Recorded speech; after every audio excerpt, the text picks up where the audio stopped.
Bismillahirrahmanirrahim. Assalamualaikum warahmatullahi wabarakatuh. Waalaikumsalam warahmatullahi wabarakatuh. Bagaimana hari ini, semua sehat? Alhamdulillah sehat, Pak. Oke, sebelum kita mulai mata kuliah kita hari ini, ya kalau bertanya sedikit dulu. Kira-kira hari ini kalian punya kendala nggak? Berapa? Jadi semua nggak punya kendala ya? Iya, Pak. Kalau tidak punya kendala berarti kita lanjutkan pada saya. Sebelum kita lanjut, saya ambil absen dulu ya. Ya, Pak. Oke. Iriani Saimima, Nur Asya Hadir. hadir. Nur Hasan Saimima Hadir, Kalian Pak. hadir. Solehati Hadir, Pak. hadir. Izin ya? Izin. Izin Pak. Waode Nur Syahnur Hadir, Pak. hadir. Suryati Sanaki Hadir, Pak. izin. Umi Maktuma Malur, Saya, Pak. Jil Fatih Wayu. Yang belum dipanggil namanya ada nggak? Tidak. Siapa ini? Putri Nur Aini, Pak. Putri. Nur Aini. Ada yang sudah tahu kita kuliah hari ini mata kuliah kita apa? Bersama Bersama Pendidikan Islam. Oke, saya langsung aja ya. Ya, Pak. Filsafat Pendidikan Islam. Kita mata kuliah kita hari ini adalah pengertian, tujuan, dan ruang lingkup filsafat pendidikan Islam. Ada yang bawa spidol? Ini bukan.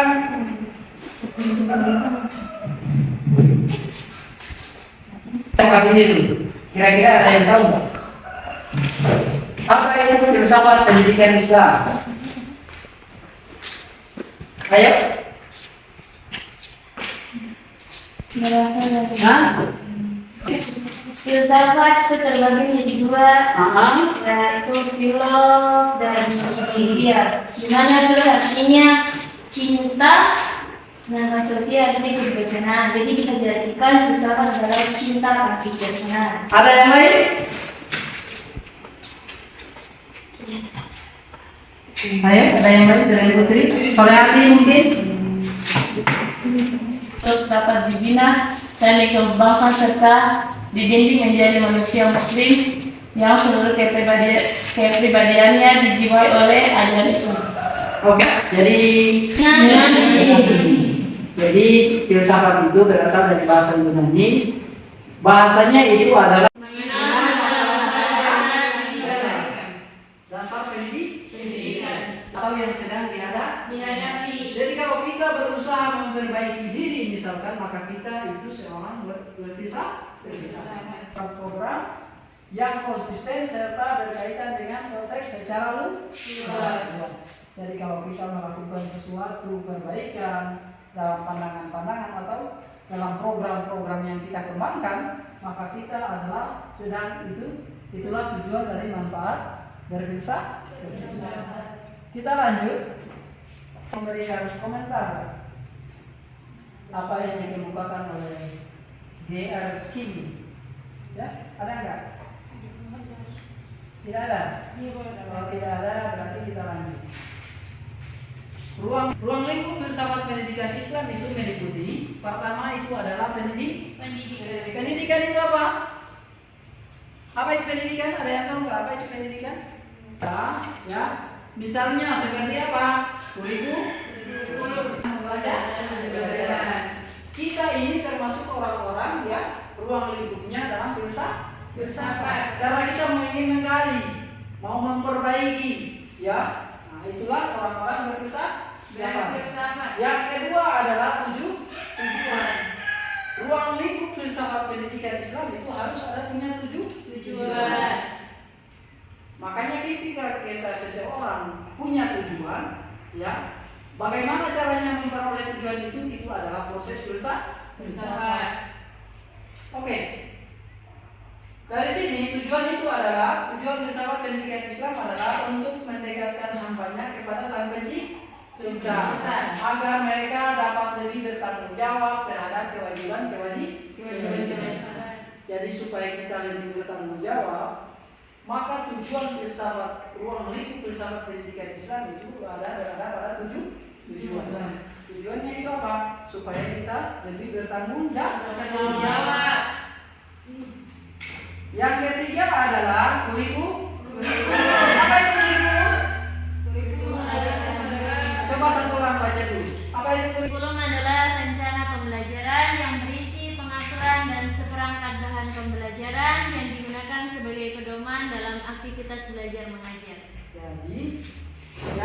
Jadi ruang lingkup filsafat pendidikan Islam itu adalah pertama tuh. Yang ketiga ini adalah kurikulum Dan sistematis untuk mencapai tujuan atau maksud tertentu. Nah, metode itu ya kita sudah merancang kurikulum. Ya, ketika kita sudah merancang kurikulum, otomatis harus ada cara supaya orang bisa menerima. Nah, dengan metode inilah itu adalah cara yang sistematis untuk mencapai suatu tujuan. Yang tujuan yang filsafat yang nomor 2 tadi ada di sini. Ketika kita mau mencapai tujuan itu, otomatis kita harus ada metode. Ketika seseorang tidak pakai metode, lalu bagaimana caranya orang mau menerima? Misalkan kita dalam proses pembelajaran, harus ada metode apa supaya siswa itu bisa lebih kreatif dan aktif. Karena proses pembelajaran yang aktif dan kreatif itu harus ada metode. Evaluasi. Dari semua proses, ya. Pertama tadi apa? Yang pertama tadi apa? Punya tujuan. Kalau punya tujuan, habis itu metode. Lalu bagaimana caranya kita mengetahui? Maka dalam proses inilah, evaluasi inilah kita bisa menilai suatu proses itu berjalan sesuai keinginan atau enggak. Kalau berjalan sesuai keinginan, otomatis berarti pas. Kita tidak bisa mengulang lagi karena sudah pas, berhasil.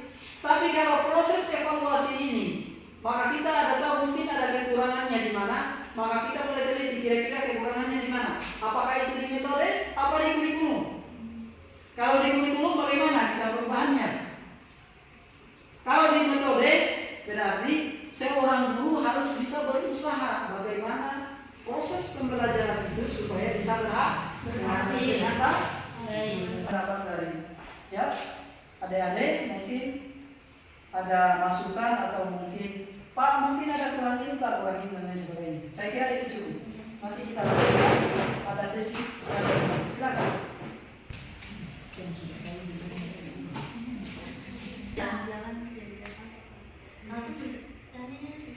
Tiga. Silakan aja silakan. Yang mau bertanya? Sudah hati?